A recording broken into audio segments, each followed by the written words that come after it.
ಆಸ್ತಿಗಾಗಿ ಹೆತ್ತ ತಾಯಿಯನ್ನೇ ಗೃಹ ಬಂಧನದಲ್ಲಿಟ್ಟಿದ್ದು ಮಕ್ಕಳು. ತುಮಕೂರಿನಲ್ಲಿ ಈ ಅಮಾನವೀಯ ಘಟನೆ ಬೆಳಕಿಗೆ ಬಂದಿರೋದು. ಆಸ್ತಿಗಾಗಿ ಹೆತ್ತ ಮಕ್ಕಳೇ ತಾಯಿಯನ್ನ ಈ ರೀತಿ ಗೃಹ ಬಂಧನದಲ್ಲಿರಿಸಿದ್ದು. 11 ತಿಂಗಳಿಂದ ಈ ವೃದ್ಧೆಯನ್ನ ಮಗ ಮತ್ತೆ ಸೊಸೆ ಬಂಧನದಲ್ಲಿಟ್ಟಿದ್ದು. ನಿವೃತ್ತ ಸಿಡಿಪಿಒ ಆಗಿರುವಂತಹ ಪಂಕಜಾಕ್ಷಿ ಅವರನ್ನ ಅವರ ಮಗ ಮತ್ತೆ ಸೊಸೆ ಗೃಹ ಬಂಧನದಲ್ಲಿರಿಸಿದ್ರು. ತುಮಕೂರಿನ ಶಿರಾಗೇಟ್ ಸಾಡೆಪುರ ವಾಸಿ ಪಂಕಜಾಕ್ಷಿ ಅವರು.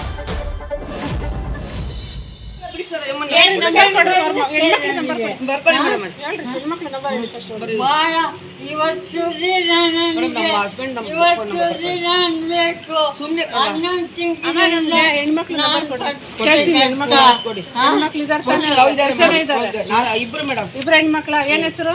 ಶಾಂತಕುಮಾರಿ ಗೀತಾ ಚಂದ್ರಕಲಾ. ಶಾಂತಕುಮಾರಿ ಗೀತಾ ಚಂದ್ರಕಲಾ. ಶಾಂತಕುಮಾರಿ ಗೀತಾ ಚಂದ್ರಕಲಾ. ನಂಬರ್ ಕೊಡಿ. ಶಾಂತಕುಮಾರಿ ನಂಬರ್ ಹೇಳೋಣ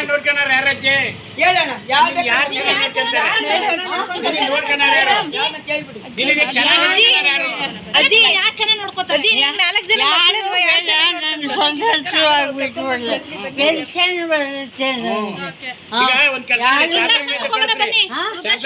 ಬನ್ನಿ ವೃದ್ಧಾಶ್ರಮಕ್ಕೆ ಹೋಗೋಣ ಬನ್ನಿ. ಅಷ್ಟೇ ಬನ್ನಿ ಬನ್ನಿ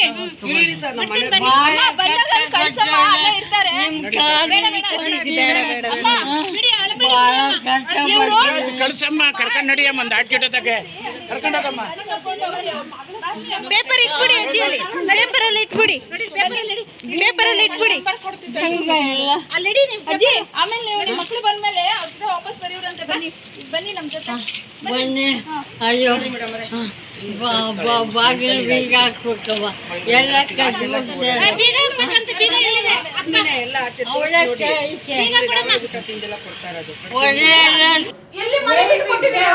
ಅವರ ಹಕ್ಕುಗಳ ಉಲ್ಲಂಘನೆ ಆಗ್ತಿದೆಯಲ್ಲ, ಅವ್ರು ಎಲ್ಲಿ ಮನೆ ಬಿಟ್ಕೊಟ್ಟಿದ್ದಾರೆ ಮೇಡಮ್? ಜಾಯಿಂಟ್ ಕತೆ ಇದು.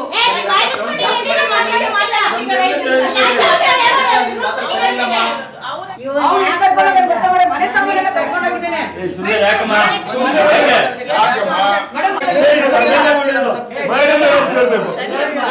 ಜಾನ್, ಈ ಮನೆ ಯಾರ ಹೆಸರಲ್ಲಿದೆ? ಜಾಯಿಂಟ್ ಹಾಗಿದ್ರೆ ನಿಮಿಷ ಎಷ್ಟು ಮನೆಗಳು? 12 ಮನೆಗಳು. 12 ಮನೆಗಳು ಇತ್ತು. ಅವರು ನಿಮ್ ತಂದೆ ಏನ್ ಕೆಲಸ ಮಾಡ್ತಿದ್ರು? ಪೊಲೀಸ್ ಡಿಪಾರ್ಟ್ಮೆಂಟ್ ಅಲ್ಲಿ ಇದ್ರು. ಅವರು ಶಬ್ದ ಕಡಿಮೆ ಮಾಡಿ. ಏನ್ ತಿಳ್ಕೊಂಡಿದ್ರೆ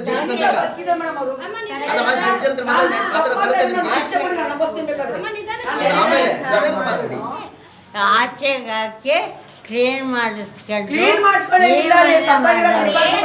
ಈಗ ಆ ಮನೆ ಚೈನು ಮಗನ ಕುಚ್ಕೆಲ್ಲ ಇತ್ತು. ಇಲ್ಲಿ ಒಡವೆ ಸುರೇಶ್ ಕತ್ತವನು. ರೆಕಾರ್ಡಿಂಗ್ ಇದೆ. ನಿಮ್ಮ ಅಮ್ಮ ಮಾತಾಡೋದು ಐತೆ ರೆಕಾರ್ಡಿಂಗು. ತಗೊಂಡಿರೋದು ನಿಮ್ಮ ಮಗಳಿಗೆ. ಆಮೇಲೆ 1 ಲಕ್ಷ ಟ್ರಾನ್ಸ್ಫರ್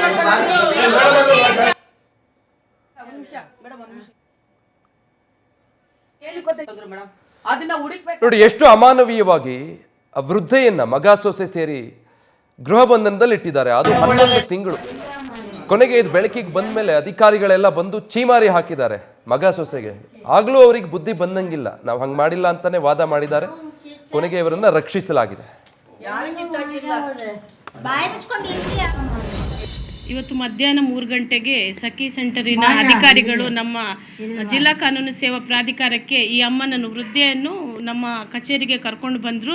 ಜೊತೆಗೆ ಅವರಲ್ಲಿ ಅವರು ಲೆಟ್ರ್ ಕೊಟ್ಟರು. ಏನು ಹೇಳಿದರೆ, ಈ ಅಮ್ಮ ವೃದ್ಧೆ 2 ದಿನಗಳಿಂದ ಸಖಿ ಸೆಂಟ್ರಲ್ಲಿ ಆಶ್ರಯ ಪಡ್ಕೊಂಡಿದ್ರು. ಅದಕ್ಕಿಂತ ಮುಂಚೆ ಅವರಿಗೆ ಯಾರೋ ಒಬ್ಬರು ಅನ್ನೋನ್ ಫೋನ್ ಮಾಡಿಬಿಟ್ಟು ಒಂದು ಅಜ್ಜಿನ ಈ ಮನೆಯಲ್ಲಿ ಬಂದಿಯಾಗಿ ಇಟ್ಟಿದ್ದಾರೆ, ಅವರಿಗೆ ಹೊರಗಡೆ ಹೋಗೋದಾಗಿ ಬೀಗ ಎಲ್ಲ ಹಾಕಿ ಇಟ್ಟಿದ್ದಾರೆ ಅಂತೇಳಿ ಅವರಿಗೆ ಅವರಿಗೆ ಫೋನಲ್ಲಿ ಹೇಳಿದ ಪ್ರಕಾರ ಅವರು ತಕ್ಷಣ ಇಲ್ಲಿಗೆ ಬಂದಾಗ ಅಲ್ಲಿ ಅವರು ಆ ಸೊಸೆ ಮಗ ಎಲ್ಲ ಇದ್ದರು. ಆ ಬೀಗ ತೆಗೆಸಿಬಿಟ್ಟು ಅವರನ್ನು ಸಖಿ ಸೆಂಟ್ರಿಗೆ ಕರ್ಕೊಂಡೋದ್ರು. ಆ ಪ್ರಕಾರ ಇವತ್ತು ಇವತ್ತು ನನ್ನಲ್ಲಿಗೆ ಅವರು ಪ್ರಯತ್ನ ಪಟ್ಟಿದ್ದಾರೆ ಮಗನ ಸೊಸೆಯನ್ನೆಲ್ಲ ಮಾತಾಡಿಸಿ ಸರಿ ಮಾಡಲಿಕ್ಕೆ ಪೊಲೀಸವರ ಸಹಾಯನ ಪಡ್ಕೊಂಡಿದ್ದಾರೆ. AC ಅಧಿಕಾರಿಗಳಿಗೂ ಇದನ್ನೆಲ್ಲ ತಿಳಿಸಿದ್ದಾರೆ. ಬಟ್ ಹಿರಿಯ ನಾಗರಿಕರ ಸಾಂತ್ವನ ಕೇಂದ್ರಕ್ಕೂ ಇದನ್ನು ತಿಳಿಸಿದ್ದಾರೆ. ಬಟ್ ಎಲ್ಲೂ ಆಗದೆ ಇದರಿಂದ ಕೊನೆಯದಾಗಿ ನಮ್ಮ ಜಿಲ್ಲಾ ಕಾನೂನು ಸೇವಾ ಪ್ರಾಧಿಕಾರಕ್ಕೆ ಬಂದಿದ್ದಾರೆ. ನಾನು ತಕ್ಷಣ ನಮ್ಮ ಪೊಲೀಸ್ ಅಧಿಕಾರಿಯಾದಂಥ ಭಾರತಿ ಅವರ ಈ ವ್ಯಾಪ್ತಿಗೆ ಬರೋದ್ರಿಂದ ಅವರಿಗೆ ಫೋನ್ ಮಾಡಿ ಕಚೇರಿಯ ಮೂಲಕ ಕರೆಸಿ ಮತ್ತು ಸಖಿ ಅವರ ಸಹಾಯದಿಂದ ಆ ಅಮ್ಮನನ್ನು ಇಲ್ಲಿಗೆ ಇವ್ರ ಮನೆಗೆ ಕರ್ಕೊಂಡು ಬಂದೆ. ಇಲ್ಲಿ ನೋಡುವಾಗ ಅವರ ಆಸ್ತಿಯ ವಿಚಾರವಾಗಿ ಮಗ ಸೊಸೆ ಆ ಅಮ್ಮನ ಮಧ್ಯೆ ಇಲ್ಲಿ ಮಾತುಕತೆ ನಡೀತಾ ಇತ್ತು. ಅವರಿಗೆ 4 ಜನ ಮಕ್ಕಳಿದ್ದಾರೆ, 2 ಹೆಣ್ಣು ಮಕ್ಕಳು 2 ಗಂಡು ಮಕ್ಕಳು. ಆಕೆ ನಿವೃತ್ತ CDP ಅಧಿಕಾರಿಯಾಗಿದ್ದಾರೆ. ಅವರ ಪತಿಯೂ ಸಹ ASI ಆಗಿ ಕರ್ತವ್ಯ ನಿರ್ವಹಿಸಿ ಅವರು ಮೃತರಾಗಿದ್ದಾರೆ. ಆ ಅಮ್ಮನ ಹೆಸರಲ್ಲಿ ಸ್ವಂತವಾಗಿ 10-12 ಮನೆಗಳು ಇದೆ, ಸಾಕಷ್ಟು ಆಸ್ತಿವಂತರು ಅವರು. ಮತ್ತು 50,000ಕ್ಕಿಂತ ಹೆಚ್ಚು ತಿಂಗಳ ವೇತನ ಪೆನ್ಷನ್ ಅವರಿಗೆ ಬರುತ್ತೆ. ಆದರೂ ನೆಮ್ಮದಿಯ ಜೀವನ ಇಲ್ಲ. ಯಾಕೆಂದರೆ ಅವ್ರ ಮಧ್ಯೆ ಆಸ್ತಿ ವಿಚಾರಕ್ಕಾಗಿ ಕಲಹ ಇದೆ. ಇವತ್ತು ಅಮ್ಮ ಹೇಳ್ತಿದ್ದೆ ಆಕೆಯ ಚಿನ್ನಾಭರಣಗಳನ್ನು ಸಹ ಮಗ ಸೊಸೆ ಮಕ್ಕಳು ಉಳಿದೆಲ್ಲ ಮಕ್ಕಳು ಸೇರಿಬಿಟ್ಟು ಅದನ್ನು ಆಚೀಚೆ ಮಾರಾಟ ಮಾಡಿ ಅದನ್ನು ಮಾರಾಟ ಮಾಡಿದ್ದಾರೆ. ಈಗ ಅಸಹಾಯಕ ಸ್ಥಿತಿಯಲ್ಲಿದ್ದಾರೆ. ಆ ನಿಟ್ಟಿನಲ್ಲಿ ನಾವು ಇವತ್ತು ಪ್ರಾಧಿಕಾರದಿಂದ ಪೊಲೀಸ್ ಅಧಿಕಾರಿ ಮತ್ತು ಸಖಿ ಸೆಂಟರ್ನ ಅಧಿಕಾರಿಗಳು ಇಲ್ಲೆಲ್ಲರೂ ಸಾಂತ್ವನದ ಅಧಿಕಾರಿಗಳು ಇಲ್ಲಿ ಬಂದಿದ್ದೇವೆ. ಇಲ್ಲಿ ಬಂದು ಮಗ ಸೊಸೆ, ಮಗ ಜಾನ್, ದೊಡ್ಡ ಮಗ ಜಾನ್. ನ್ಯೂಸ್ ಫಸ್ಟ್ ನಿರ್ಭೀತಿಯಿಂದ ನಿಮ್ಮ ಪರವಾಗಿ.